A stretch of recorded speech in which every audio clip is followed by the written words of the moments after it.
Welcome, everybody, to the very first inaugural episode of the Taken AFTERBUZZ show. Today, we find out how a man got a very particular set of skills and what he intends to do with them. Stay tuned. You're tuning into the destination for TV superfan discussion, AFTERBUZZ TV. And now, let the buzz begin. I don't know what you want. If you are looking for ransom, I can tell you I don't have money. But what I do have are a very particular set of skills. And there we are. Welcome, everybody, to the very first episode ever. How is that for intro music? I'm like, yes, like, they're talking to us like, what are we going to do for intro music? I'm like, I don't know. I was hoping maybe for a theme song on the show, but then we were all kind of like in unison. Like, that phone call. That phone call. That was like... I mean, I usually feel like I want to like dance in the beginning and get all, but this time I just... I know, it's just like, Liam Neeson commands I glued to my seat. Totally. I remember, gosh, that was like 2009 that movie came out, and that was like... That first trailer was just that scene with him on the phone, and it just got you right away. And it's all you needed. Yeah. It was just vague enough to be horrifying. Like, I have a particular set of skills. Right. And what does that, it's like, entail. Can you imagine? Exactly. Can you imagine getting that phone call? Like, no. Yeah, I don't know. It's like first of all, he's so calm with everything that happened there. But the cool thing about that is, guys, and thank you for joining us here. This is the very first episode of our Taken AFTERBUZZ show. If those of you guys don't know, this is a prequel to the Liam Neeson Taken series of films. Let me introduce myself. I'm Mike Kalinowski. I'll be one of your hosts, joined by two lovely ladies here on the panel. I feel very special here today. This is awesome. Ladies, welcome. Yes. Thank you. Thank you. My name is Brittany McGowan, and I'm happy to be here. I'm so excited. And it is actually Brittany's first show. Yeah, you're all a part of it here. I know, and we got a really exciting show, so I'm lucky. Oh, you get intro music. Ta-da. And Brittany, where can they find you on social media? Brittany_McGowan for Instagram. So that's where you can find me, for sure. Awesome. And then, hi guys, my name is Brooke Lacey, and you can find me on all social media at Brooke Lacey H. Awesome. Well, welcome, ladies. Thanks for joining me. I'm glad this is going to be fantastic. I know. I'm so excited. So we talked a little bit before we jump into the show, and now we're talking to our viewers and listeners out there that this is a prequel to the Liam Neeson series of films. Now, were you guys a have of those films? Have you watched them? So, give me your thoughts on the films, like where you stood on those, your background. For me, I've just been a fan of Liam Neeson, and he's amazing. And so when I saw the trailer and that particular scene, I just felt like I had to see it. So watched it, a big fan. And so when I found out that I kind of didn't know what they were going to do with it with the show, I was like, okay, where are we going to take this? I feel like they left us, we got a lot from the movie. So when I found out it was a prequel, I was like, oh, this is going to be really interesting. So I was just really excited for it. Yeah, absolutely. Brooke? So I have been a big fan of the films. This is going to age me, but I first saw the first one back when I was in high school, and our teacher showed it to us before spring break. Oh man, I'm feeling old already. I'm a baby, but and ever since then, it's been like when I travel or anything, it's one of those things where I'm already overly skeptical of everything and everyone. Yes. So you saw the first one when you were in high school. Yes. So you were the girl. You were his daughter. I was in that movie. And that's why I went to Europe for the first time over the holidays. That's been me ever since. And it's I guess it's a good thing to be precautious, But yeah, so I've been a fan and I've seen all the films, but I think, and I was telling you this before we watched the pilot. I went back and forth between okay, do I binge watch all the movies again before starting the season? Yeah.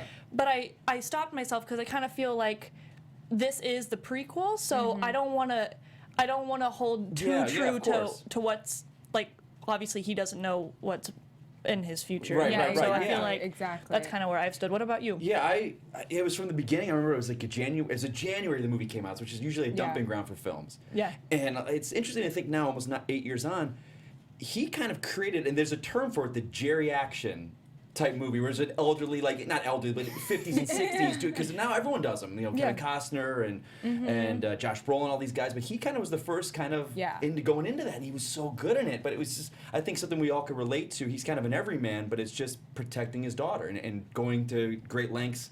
Doesn't matter what gets in his way because his love of his daughter.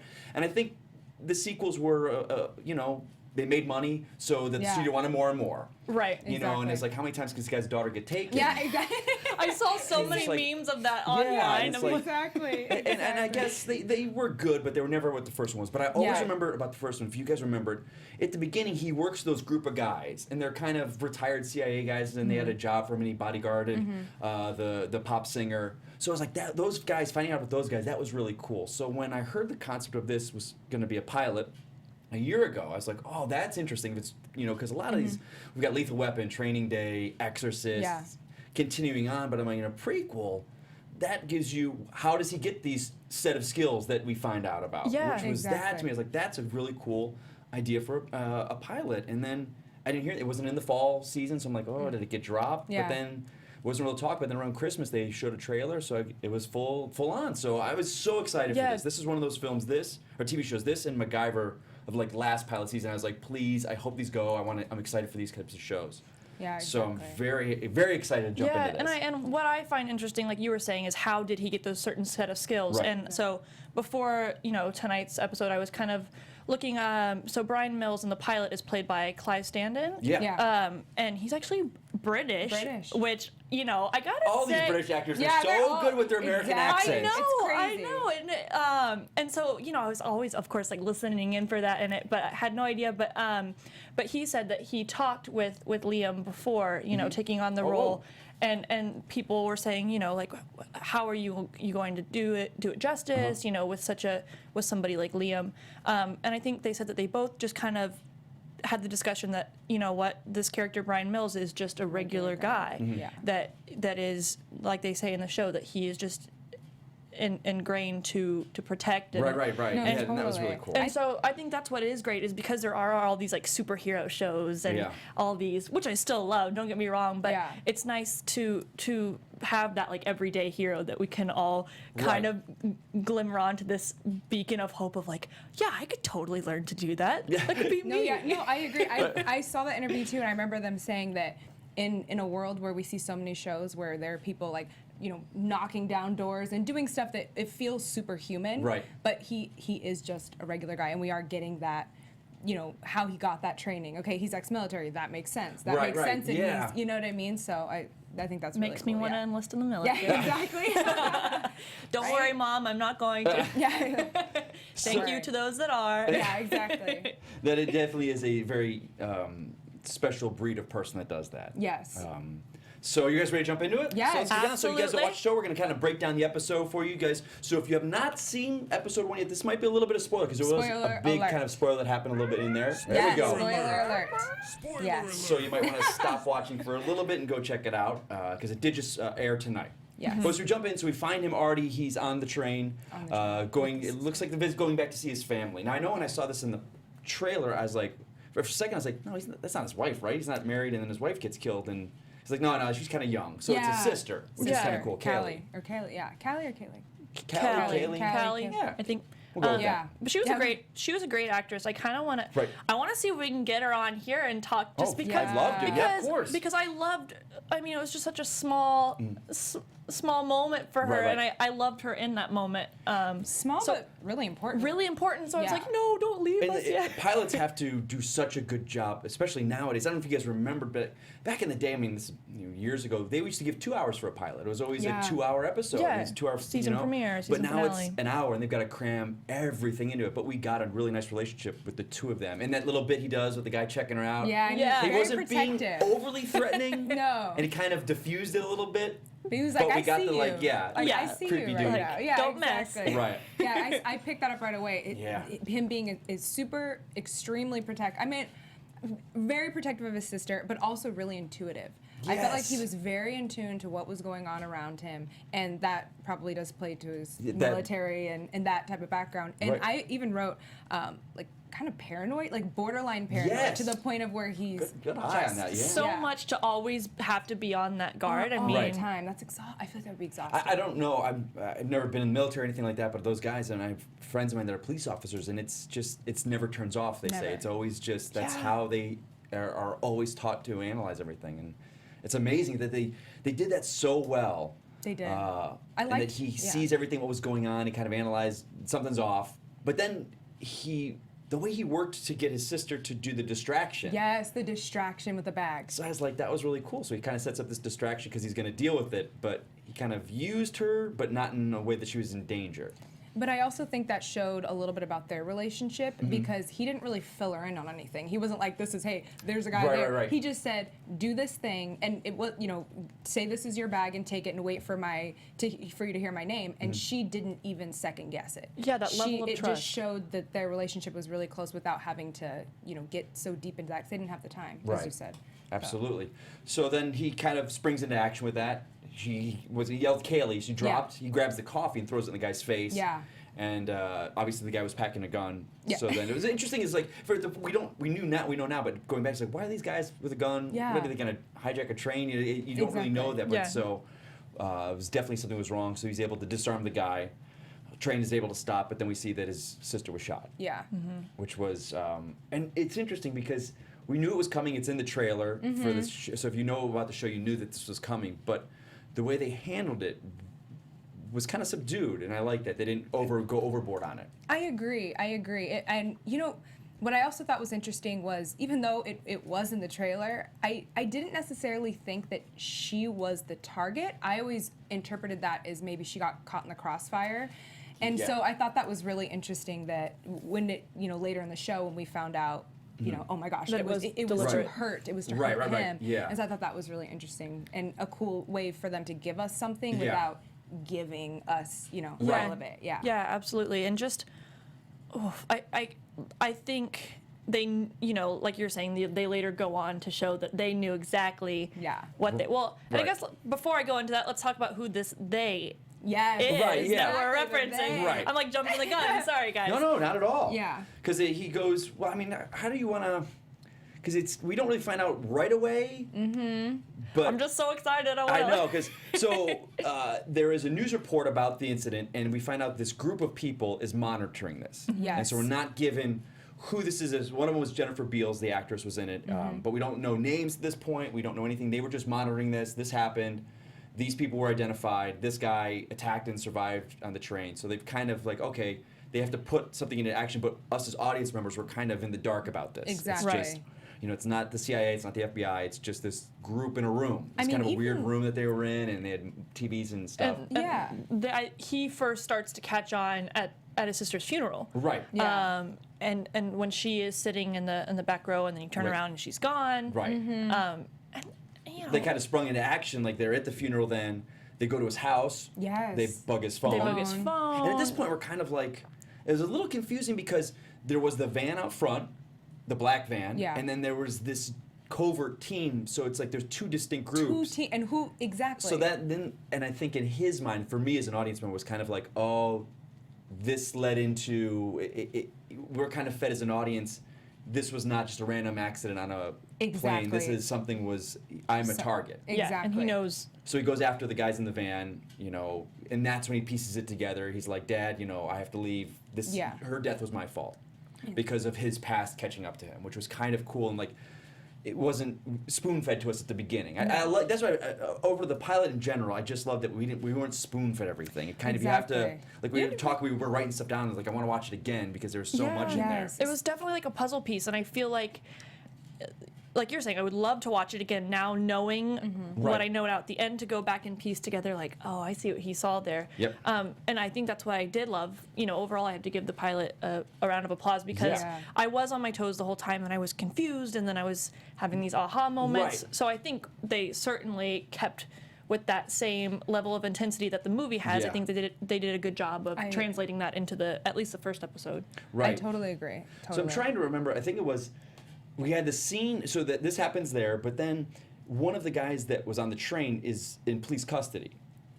So remember that, and then Yes, the and they have- lawyers come in. Yeah. Yeah. So now we know those were at the time. I'm thinking that they were playing. It was. We find out that Bryan was in an operation, and he had killed the son of a Colombian drug lord. Carlos Mejia. Carlos Yeah. Mejia. I'm going to say it wrong. I know.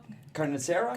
Something close Carnicera. enough. Yeah. The butcher. the butcher. He killed that guy's son during this mission years ago. And now this is retaliation for what had happened. So we meet these 2 lawyers coming in. One of the guys that survived is a member of Mejia's people. Yeah. And he is going to... At first, I thought, oh, these are Mejia's people coming to silence him because he's talking about, you're going to talk, you're going to talk.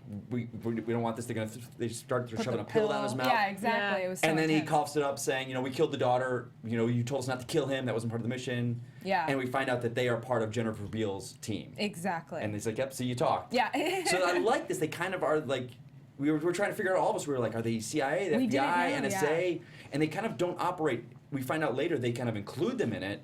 They loop them in on it, but they don't answer to them. They're their own covert emergency action team. Exactly. And we didn't even really get that till the very the last very scene. end. Yeah, so we were playing catch up the whole show. We're like, what are they? See, it's funny. I'm glad. At first, I was like, oh my god, I'm kind of embarrassed. Like, I No. was like, I don't know. Am I the only one who's not? Because like I said, I agree with you that they were giving enough information to follow. So I don't think it was a bad thing. Right. But I like that we were kind of, as audience members, like you said, not fully in the know because it just let it kind of unravel organically, kind of like it would in real life if we, trying to figure out everything. So yeah, and I really liked so it. many shows don't tell you what it is, but you kind of are lost. Like with MacGyver on that show right now, they operate a very similar agency, but we still don't know. We're 17 episodes in what their function is within the government.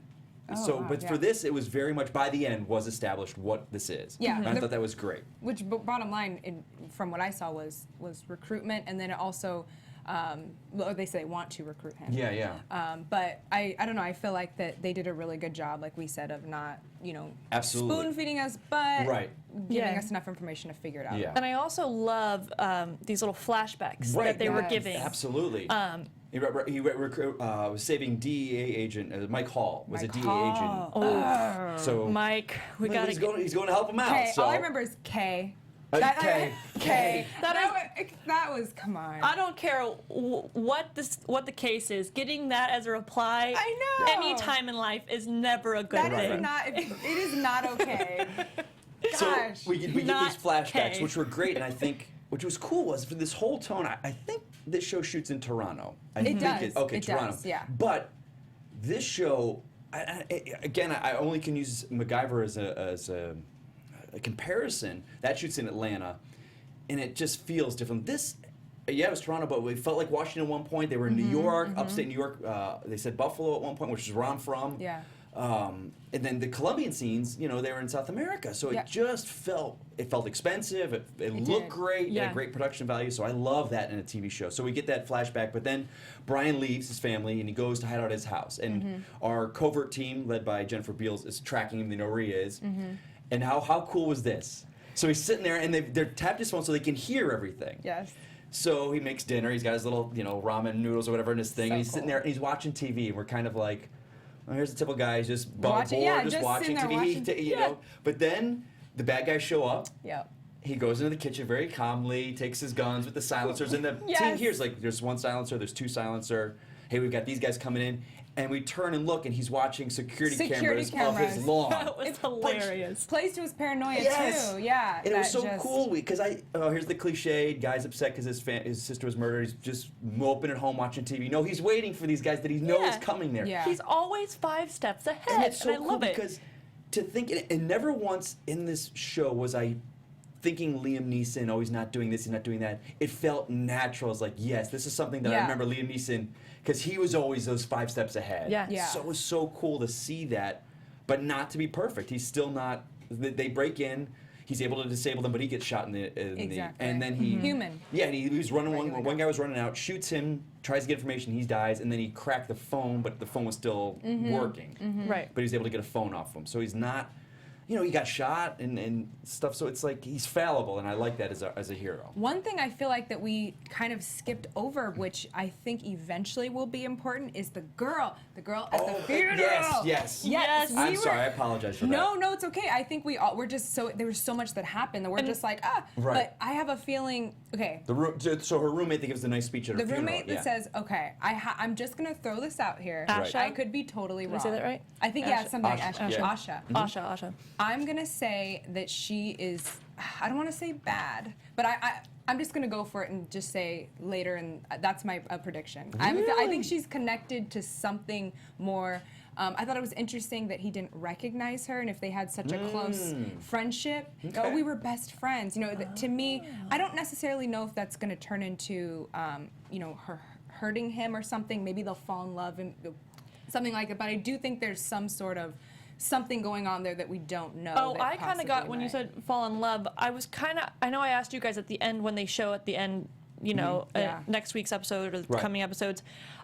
Whenever I saw the girl, him and Asha talking, I kind of got this sense of chemistry. Maybe I'm just a hopeless romantic, but like, yeah, and so I'm kind of hoping like, oh, maybe there's something there. So what do you guys think, not to get off the track of the plot, because this is something I want to try to figure out, was his age. Because I think the actor's in his late 30s, mid 30s. This takes place, it's current day, but it is a prequel to the Taken series. Were never really a, so his daughter is 15, give or take, in the movie. Maggie Grace was 15, high schoolish, I think 15, 16. Supposed to be in that age. So at least this is at least 15 years before the films. Because he has to meet his wife and stuff like that. So I'm assuming because Liam Neeson was probably 55, yeah, he was so older, I guess like 38 to 40-ish, maybe? Maybe a little younger. Or younger? I was thinking would like say early younger. 30s. Early 30s, okay. Early 30s, Because the girl, Because Asha was kind of young, the sister was younger. yeah, exactly. But his parents were both gray-haired and seemed like in their mid-60s. And what would you say the sister age-wise? She seemed like teens. It's so hard Yeah. to tell I in would say like Hollywood because I feel like they, 18. I would say, like a fresh 18, because it seemed like she, Well, she had had a roommate, so she had a roommate, so she's out maybe like 19, 20. on her own. but still young enough to Right, you to know, be kind of like the vulnerable. young sister. Yeah. It's interesting. Okay. But again, Yeah, I don't I'm think it gonna really say, like- plays on the story, but for us, it was just kind of like, what are the ages there? Yeah, Yeah, just no, to that kind of is know in the true. timeline. That's what Yeah. I'm trying to piece together too. So then after the attack in the hotel, on his house, the team that was spying on him, they find out what was kind of going on there, and Bryan takes off to a motel In Jersey. and we have another flashback. Right. That's where we're kind of introduced to the Mike Hall character for the first time. And he calls him and says, hey, the cartel's back. Yeah. They're tracking something. You are not safe, you and your daughter. You know, you need to get out and get rid. And he's like, okay, we'll get rid of that. So he goes into the room and makes a phone call, and Bryan's sleeping, and Bryan's phone rings. But it's not his, it's the other phone that he had. The phone that he took from from So the you're just bad kind of guy. like, yeah, you're like, no, that's no. horrible. It's Yeah, so because I thought we were bad. gonna like Mike. Yeah, you you know? seem like a I good guy. thought so My too. thought was Mike was one of the guys, the three guys from the first movie. His buddies that he drank. They had a barbecue and they were the bodyguards. I thought it was one of those guys. Like that's how we meet his Mike. Yeah. But I don't remember if his name was Mike. I didn't get a chance to look it up. Yeah. But that was blown out of the water right away. Yeah, exactly. Oh, So that's what I like this about being a prequel is it's like what we think was going to happen is not going to happen and whatnot. So, but we find out through a kind of back and forth with texting. Then he gets the call and he's like, he's hurt. He's in a motel and Bryan texts back. He's like, where is he? And then he texts back and then the guy Mike calls Bryan. Him? Oh my gosh, the ultimate and you just betrayal. see the Bryan Mills. The wheels turning again. The processing, He's yeah. not mad. He's just like, okay, I know what he's to so do. composed. He is so How- composed. Yeah, that's his training. He was a Particular ranger, set of and so skills. that's just what. Maybe it's also just a little bit of his character. I mean, there are some people who do have, a process. I always talk about my mom, this is random, but like she is able to like get so focused when emergencies happen, where some people like their natural instinct is like to panic. Some people just get really focused and his wheels are turning, like you said, and Right, yeah. maybe he's it's just a little bit of who he is also. Yeah, and so he gives a location for the motel, wherever he is, and then K. K, yeah. We get the K. K. No, he said he's like, it's done. It's and done. He's like, oh yeah, that's right, 'cause he K. takes back. No, I'm sorry, you're right, because he goes Yeah. to the gas station a little while later, because Mike Hall says, I'll be there in 5 hours. Yeah, exactly. Hang tight. So he leaves and he bad. goes to the gas station and it's done. K. K. Oh, that's just the worst. Wait, but you guys might be able to answer this for me. The van, when he leaves the motel, Right. we see that when Bryan gets in his car and drives off, there's already a van out there and there's people already watching him. Right. I wasn't clear. I think I'm on the same page with you. Yeah. Because we had two different groups following him, and they didn't really do anything, because we had not met the covert team. Not yet. Yeah. Like all of them together. Hey, you're going to follow him. You're going to stay here to track him. We don't know, and they all kind of wear hoods and black jackets. Yeah, we don't so know it's just who's like, who at that. I mean, really, we're not quite sure. Yeah, Like, I good feel guys, like bad from guys, here on out, it might be easier because we'll at least know like good guys, bad guys. and You know, in the teaser for next week, they saw them all around, like talking to him. When he's kind of brought into the group. So, you know, We maybe know that was done on purpose to kind of confuse the audience a little bit and kind of keep us guessing. kind Yeah. of like him, you know, in a weird way. Yeah. We're like experiencing it through somewhat. Right. He's a little ahead of us and Yeah. everything, but yeah, we are kind of experiencing it with him. So then we find out that Hall is put in the position now. He makes a call that Hall's contact is Mejia's lawyer. So that's the only contact he has with him. But I'm trying to remember, was it how did he gets Mejia by going to his in the garage, his kind of townhouse. Bryan Mills tracks him down because Hall thinks he's dead. Okay, I'm safe. So Yeah. we meet Bryan is in his parking garage Yeah, in with the him parking garage. and captures him. And finally we find out that his daughter was threatened. That's why he's doing what he's doing. Because Bryan's like, how long have you been selling us out for? You know, has it been the years that I've known you? They were working undercover 4 years Yeah. together, and I don't know, call it, maybe it's a little bit of, I'm picking up on, you know, Bryan's paranoia, but I'm like, obviously Bryan has as hard as he is, he has a heart. And I feel like I keep, there was a lot of stuff about like moral obligation. There was a lot of things talking about that, about morals, and there was even a moment where he said, well, what kind of man does that make you? That, to me, that expresses from Bryan's character that that means something to him. The integrity, the type of person you are. So if this man, Mike Hall, Mike Hall, you know, had been working with him for 4 years, he may have picked that up, and maybe he knows that playing on, you know, my daughter, man, they had, you know, I pray that they wouldn't put you in that situation, that possibly he'd be, I mean, I don't know, I could just be really paranoid at this point. Well, no, I don't think so, because there's a little bit of a chase scene in the garage there. Yeah. But he takes Mike, and because Mike basically says, my contact, I don't know anything about me, I don't know where he is. Yeah. I'd go through a lawyer. That's the lawyer contact. And so there's a chase scene, and then they get out of the parking garage, so they get on foot, and Bryan notices they're not shooting at him. They're not trying to kill him, which was he picking up on. And he's like, why is that? So he gets him downstairs, and basically what I thought was going to be an execution. He was going to take Mike Hall down there. They're underneath the train system. He's putting the silencer on the gun, tells him to get on his knees, and we get that great scene about, you know, my daughter, there's nothing I can do, and I pray you never have to deal with this with the daughter. Right. So we know that's foreshadowing, but it wasn't done to me cheesily. It wasn't throwing it in our face. It's just we know. I thought it was almost, it was clever. It was like, I mean, okay, yeah. The guy had a daughter, and he's like, dude, you know, my daughter, I did it. You would do it for your daughter if you had one. And then a we're cool all moment. like, oh. And then, like you said, the compassion, I was kind of torn because Bryan has no compunctions about killing. None. But in this scene, he lets him go. The guy, he says, you know, go watch out for the third rail, which the third rail in those cars, you'll get electrocuted if you touch those. So he's giving the guy a warning. Yeah, he's not like saying, oh, go ahead and walk, and maybe the guy electrocute himself. Yeah, exactly. We'll just see what But happens. he let him go, you know, and it's like, I don't want to hear from you again.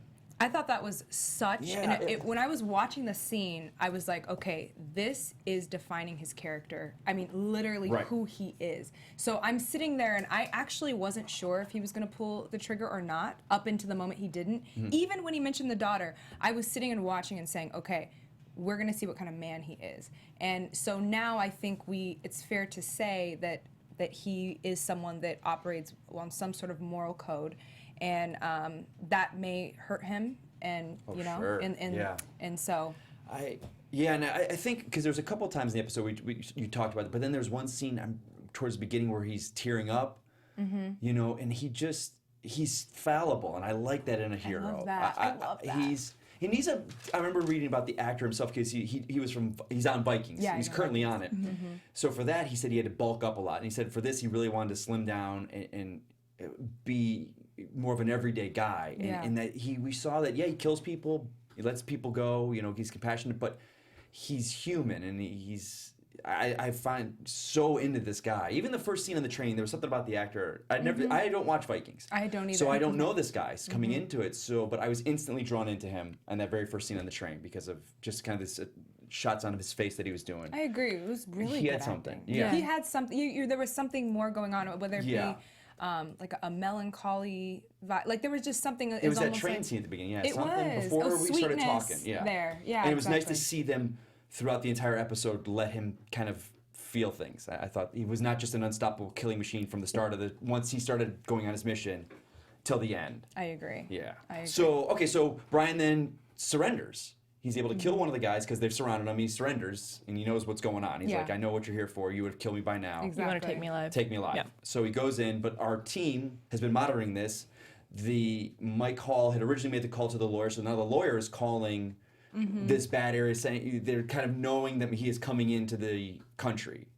There's kind of it was a weird like that interchange was weird. Like That was he kind like, of weird. Can you tell me? Can I not? Can you? If I tell you this, can you land it? The plane. It was a weird codes. I don't know if they Yes. thought because hey, people monitor our phone calls, or what if that was kind of code, but. Yeah. That was kind of hard to It was, understand. yeah, that was a weird one. And because at first I didn't even know they meant literally a plane until That's what the I'm next saying. scene. Yeah, it was like- I was like, does the plane represent? Like I'm sitting there Right. like, does it represent like some sort of? But then, But they were. It was a plane. Watching him, they were listening in. So maybe Yeah. maybe this is just again not wanting to dumb it down for us. They were just Yeah, not wanting to exactly. spoon feed it. Like this is Which what's I love happening, that. and we know he's coming in, and this is where he's going to be. Yeah. So Mejia's come in. They've got Bryan captured at a farmhouse, Mm-hmm. and Mejia comes in, and we're introduced to Mejia finally.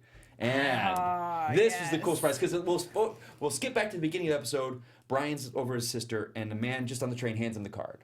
Right. It's a throwaway. Throwaway. You know, Total throwaway. I did not for a second go because some people I know sometimes they pick up on things. They're like, oh, that should. guy. Oh, I didn't No. at all. I feel like and we were watching too. Right. So I wish we could have and it was interesting. He did hand. We should And have we saw seen this. it. We saw the guy's face, like We from an did. editing standpoint. They Yeah, showed it. they showed it. But it turns out the man that handed the card was Mejia. So Mm. and because remember on the train, the way that they shot it, we thought, oh, she was just it was.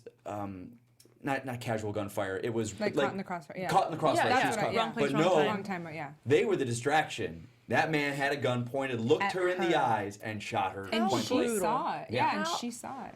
And so this is the man coming to Bryan, and Bryan's chained up, and he's like, you killed my son. He's like, you killed my sister. And you see the look in her eyes, and then he says, like, your son is a terrible human being. My sister was innocent. Yes. And he's sitting there looking at him in the eyes, and I want to see the kind of man you are. And he's, basically telling him you're a coward to his face. Yeah, he says, I'm so glad I got to see, or something to the effect, the eyes of a coward. And I was Oh like, my gosh. oh, Yeah. you stick them and that where it means counts. Like, that means something for him too, Yes. more than Right. most people. Where I think that also set up the ultimate. He's like the ultimate bad guy for him in particular. They're so opposite. We have Yeah.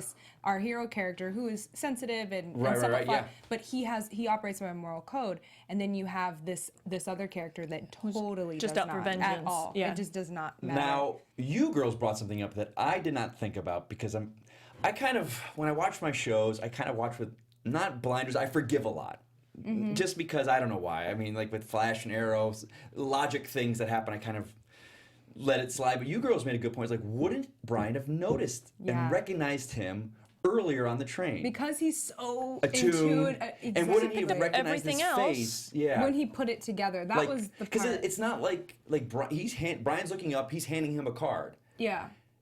And the only thing I was thinking about was, I mean, I don't know, because if they were there to track Mejia, like, Wouldn't that's- he have a picture? Like, it's Wouldn't kind of he like El know what he Chapo. looks We like? all know what El Chapo looks like. We've seen him.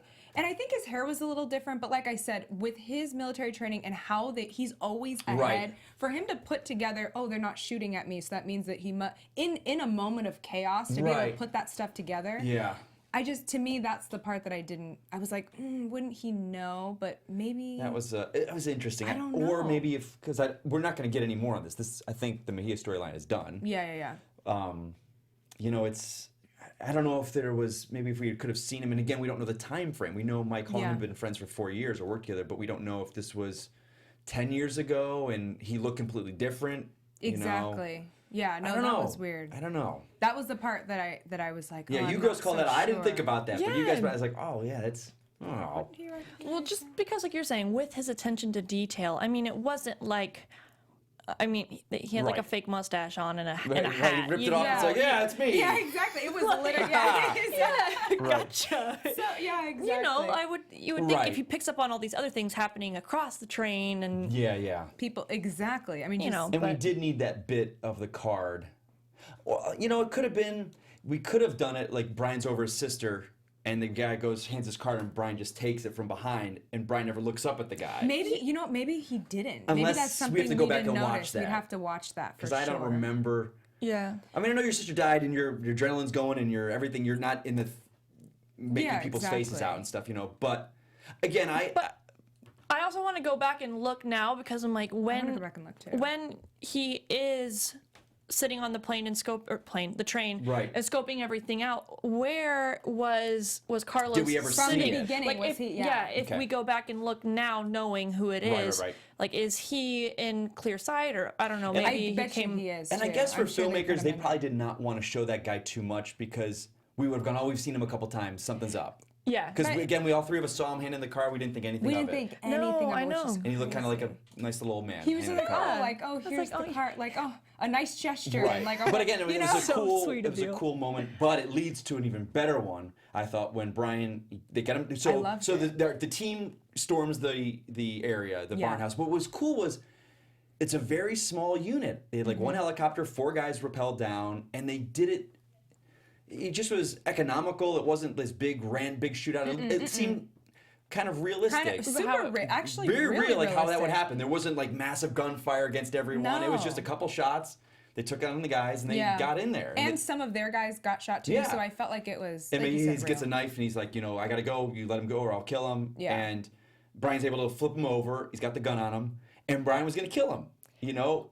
Yeah, He's gonna I kill was him. there like, Yeah, he's it's gonna we like. figured this is what's gonna happen. What happens? They shoot Shot. Brian. I was like, what? And I thought that was fantastic. Yes. Oh Because my a God. man like him, like it's an El Chapo, you know, they obviously use that El Chapo as kind of the what's the Person word? that they're comparing. Yeah, the comparison where he's so much more valuable alive. Yeah. There was someone that is so ingrained in the drug cartel and the weapons smuggling that what you would get out of him through whatever torturous or interrogation methods is you would so much use, more. so much more valuable than just killing this guy. And they realize that. And I think you that know? that's even going to highlight possibly the tension or the disconnect with Brian and them. That, you know, he's not like, you know, about what he can get out of it, and like he's more of someone operating from you know, passion. And wait, I guess something we didn't think about either.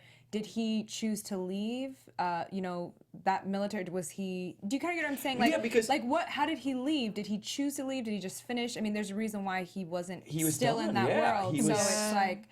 He was done. He was out. I think maybe his service was over. That's what I mean. So Yeah. what? He probably doesn't want to be a part of that anymore. Right. and Also, so- if they and maybe they didn't know but I would think they would know how skilled he was back then. Why wouldn't they hold on to him? Maybe that's why they're going after him. Right. That is now. true, So too. it's some questions in that. It's interesting because if we didn't have this new group, he's just a soldier. And not to say that is any small feat, but he is a soldier and they have very specific skills. But Brian's skills, as we see later in the movies, is almost a different thing. You know, a different the way that he just is able to handle stuff and deal with stuff. So this is kind of like, it was interesting to me, very different than what I thought was going to happen. Being, you know, I thought it was going to show his life in the CIA, but it's not. It's, you know, he now wakes up in a hospital bed, and we reveal Jennifer Beals' character, which was Christina Hart. Christina Hart. Yeah. And she says that she answers to the DNI, which I forgot what the exact it breaks down to, but they're not NSA, they're not CIA. They report to the head of the Director of National Intelligence. they and the report to president, her. and- Yeah. And they are an emergency covert action team, which I thought was cool. We finally get what they are. Yeah. So they're kind of which independent. you had predicted Yeah, from you the did. beginning. You So did. it's like, So I thought that was really cool. So they are under a government umbrella. Yeah. But it almost seems like they have a long leash. We'll say a long leash. It reminds me a little bit of the kind of the Bourne Yes, movies or all something those. like that. It's just I was that gonna say kind of, like, that gray and like area. Mission Impossible. It's like Exactly. the IMF is kind of like this offshoot. They're answered to someone. It's not like we can just Exactly. do whatever we want, but we But- don't. And because a couple times in the episode they said, "All right, Lupin, Langley, Lupin, FBI. Yes. Don't give so-and-so the NSA. Don't let them read it, but let them listen. So they were looping in everyone. So it's it's really cool. And obviously they recruit from that because he's like, well, you're not at Langley anymore. So it's obviously these people are being recruited from there. And what I thought was cool about that is because we were talking, we don't know who these guys were. We kept a couple, like the one thing she said, she's like, we don't think to ourselves here, think, whatever you're saying, say it. Think out loud, exactly. So she recruits him basically saying, which I love was the fact that she's like, you're a protector. That's what you do. And there are people out there like Secret Service agents that take a bullet for someone. They can get paid probably not too good, but they're okay doing that. Yeah. And firefighters that are trained to go into buildings to and Bryan is this guy that he's just and I think and the fact that he's fallible and we saw him cry a little bit. Yeah. This guy, I love this character, what they're doing with him. I love it. And but we don't know. She says, well, what if I say no? Like Callie died for then nothing. She died for nothing. Ooh, and you can just go do your thing. Yeah, I just felt like as far as on their part of it, I side with Bryan with like the moral code, and it made me kind of feel like, wow, they're really playing on his guilt, and they just really have this, I don't know, they just don't care really. I feel like they want to get what they want to get, however they're going to get it. Yeah. Yeah. So. But I didn't feel the Christina Hart character was kind of the mean two-dimensional. No, I agree. It's head of an agency that my way or the highway. I'm going to get this done, and bottom line is America, and we're going to do everything we can for America. She sees talent, and obviously the group of people, but it leaves because I remember watching the trailer. There were a couple fight scenes and stuff that I didn't see. I was like, oh, it's over. Yeah, we saw the trailer. I was like, exactly. Oh, but obviously they've shot a couple episodes, so I was like, oh, okay, so. He hasn't joined yet. We saw a little bit in the teaser, which was really cool that he's going to go into this mission or he's going to join them. And I've already kind of read a synopsis, and it was an interview with him saying he makes mistakes, he kind of fumbles a lot, and we see him grow, and so it's interesting to see this group of professionals that we'll hopefully get to meet. So it's kind of an ensemble now. But that brings us to the end because we don't know if he's saying yes, but I'm assuming he's saying yes because the trailer from next week's episode or with the series would be over. Saying yes. So, ladies, what are your thoughts overall? Just what do you like? What didn't? Let's go with what you let's say what you didn't like first. What things that bothered you, if any? I don't necessarily have a specific thing that necessarily bothered me at all. I think that I would have liked to be a little bit more in the know, if anything. But I also appreciate that, like you said, they didn't spoon feed us. Yeah. I feel like a lot of shows sometimes do that, and it just feels too obvious. And I think this show was like a lot of suspenseful music, and everything happened really fast. And maybe that was a little bit of the point that we also feel ambushed, and we're also kind of And so I could appreciate that. So if I had to like nitpick, then I would say that. But overall, I didn't really have anything. I didn't dislike. Yeah, exactly. Same. For selfish purposes, obviously, I was like, you're leaving me hanging here.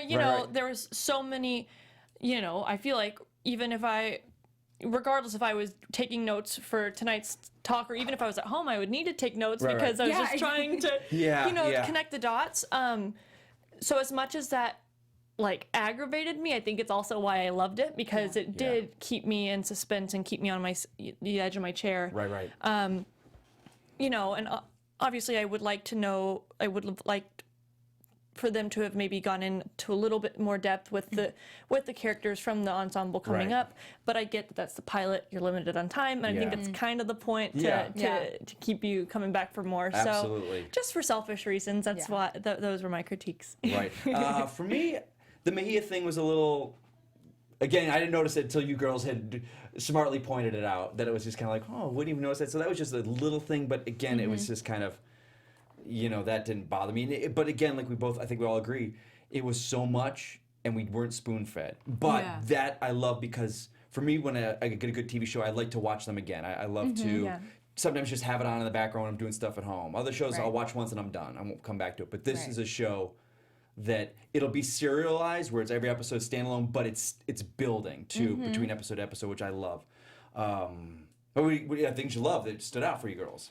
That I gotta say, and I know we touched on this earlier, but just the cinematography, I felt like overall, it was great quality. I really felt like, I don't want to talk bad about any other show, but another one that we talk about is like, it looks so cheap. Right. And I get it. Yeah. I get it. You know, it's networks and they have certain budgets, but There's a the show looks. It had been shot in Toronto, but it just felt. It felt like America. It felt like they were in DC at one point. It felt like they were in New York at one point. So if they can keep that level up, I agree. That's gold, because this show looks expensive, and I think it looks great. And I, yeah, absolutely. I think especially whenever it's coming off of, you know, such a huge movie. Taken, like the Taken series, you know, you already love the movie so much, so you're looking almost for any reason to be like, well, it's not as good. Right, exactly, yeah. So I think they did a great job as far as keeping us like, okay, we'll give you this, and we're gonna hopefully keep giving us more.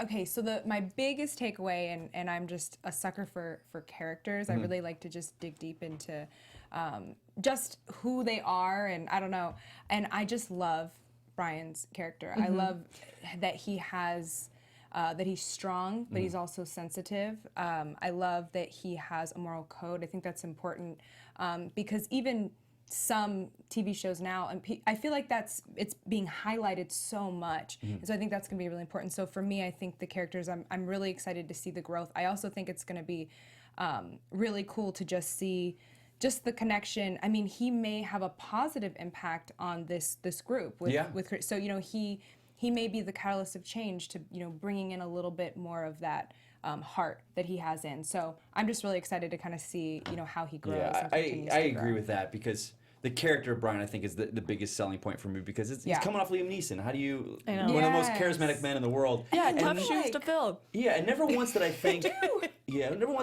like, oh, he's not Liam Neeson. He's like this. I could see him growing into Liam Neeson. I could see I that think too. that's the biggest compliment I can give this guy. And again, like you'd said, you know, I'm not big into anti-heroes. I don't like the guy, oh, he's bad, but you gotta love him. I want a guy that is a guy you want to be. Yeah. And I love that. I love that he's that kind of guy that's like, I want to be this guy. No, I totally not because he kicks ass, but just because he's good. He's like he's good at heart. So I love that. I think they've got. It's interesting because I had read a couple reviews before we watched the show tonight, and I probably shouldn't have. Nothing to spoil it because I didn't know certain things going in. But they were kind of giving it middle reviews, saying, you know, if it wasn't tied to the Taken series, it'd be really good. But because it's tied to the Taken series, so I think they're going in with a negative aspect, where I think that's a strength for it, where it's being different than the Taken series. And I hope, and I don't think it's going to be, but I was hoping the show was not going to be like every week him rescuing someone else. Like he's always constantly, people that needed help because so-and-so's taken. Because that's going to get old fast. Right, you know? I don't think it's that. Hopefully it's not. Really, yeah, exactly. So I think maybe people should just take from it that movie, if you like Taken or like character, this is for you. But don't try to compare. Not even compare. That's a bad word. Like I don't know why they were saying, yeah, it's really good. Just don't. If they would have taken out the character named Bryan and taken out the name Taken, they would have really been on board for it. I'm just kind of like, and some people said they made a good point. They said they felt it was like a pilot for another show that they weren't really it wasn't really working in the development stage. But they said, well, you know what? What if we take the Liam Neeson character and kind of use this as his backstory? So, but I mean, if his name was Mike Johns and the show was called Revenge, you know. Yeah, exactly. It would have been good, but I think it's better that we know where he's getting to. Yeah, because you already love that Liam Neeson character of what he is. So now seeing like one of the best relationships, not even for his daughter, but his wife, Famke Janssen, Lenore in the movies. It's like we could get a chance to see them fall in love. Yeah, exactly. And why? Because they're not together in the prequels, but they have such a good relationship. So to see that maybe he falls in love with her and finds her if the show goes on for a couple of years, stuff like that. Exactly. That's really cool. It's funny. I'm surprised that they would say that because I feel like prequels are kind of like in right now, even with like Bates Motel and stuff like that. Yeah. It's kind of fun and interesting to be able to go on that journey. And absolutely. I don't know. I hopefully they just give it some more time. I have a feeling that as the show goes on, it will just develop and maybe hopefully they'll start to appreciate that part of it. But I really enjoyed it. So. Well, I think we could talk about this forever because this was. But let's do something we do on all the shows here. We'll do some predictions. Okay. So we'll say. Your AFTERBUZZ TV. Wait for it. So we'll do. Okay, what do you want to see just going forward, real quick? What did you guys say? Like, what do you think in the next episode is going to happen? We saw the little brief thing. What do you think? Recruitment, maybe love interest, at least the beginning stages of Asha. meeting. Yeah. We don't know. Yeah, with that's who. what the girl, the romance lover in me is like, oh, I just want to know who he falls in love Yeah, with. exactly. You know, I'm such a girl. No, but I'm hoping, and I think that's what it's leading to, just to get to know the characters in this ensemble and more behind. You know, instead of just capturing Carlos, like overall what their large plan with him is. Exactly. And to kind of get into more of their story. Yeah. So. Yeah, because he is still here. He's still alive. And Yeah, so they do want something out of him. So. Yeah. Yeah, I want to see the team brought into it a little more, but see the dynamic with them. I think that's going to be really cool. And he seems, the two of them seem a good foil for one another. So that's going to be some really good tension there. I agree. I totally agree. Well, yeah, so I think that wraps up for the very first episode of the Taken AFTERBUZZ show. Ladies, put yourselves over. So, All Brittany, right. go for it. Okay. Where can they find you at? My name is Brittany McGowan again, and you can find me at Brittany, BRITTANY_McGowan. Thanks for joining us, guys. My name is Brooke, and you can find me on all social media at Brooke Lacey H. And guys, I am Mike Kalinowski. You can find me on Twitter at Mike Kalinowski. I'm here on the AfterBuzz show doing the MacGyver show, DC Movie News here. You can check me out there. Guys, thanks again for joining us. Go ahead and check us out on iTunes, YouTube. Give us those 5-star ratings, the thumbs up, the likes, the comments. Let us know what you think. Reach us out on, I love interacting. I don't know about you girls on Yeah, Twitter. absolutely. Please. That's the Twitter best is part. my biggest thing. I love interacting and talking to people out there. So share your thoughts on us, share your guys. And thoughts. we'll see you next week. Same Yes. time. Bye, guys. Thanks. Bye. From executive producers Maria Menounos, Kevin Undergaro, Phil Svitek, and the entire AfterBuzz TV staff, we would like to thank you for listening to the AfterBuzz TV network. To watch or listen to other after shows and post comments or questions, be sure to visit AfterBuzzTV.com. I'm Sir Richard Wentworth, and this has been a presentation of AfterBuzz TV. Buzz you later. The views expressed herein are those of the hosts only and do not necessarily reflect the views of AfterBuzz TV or its owners or principals.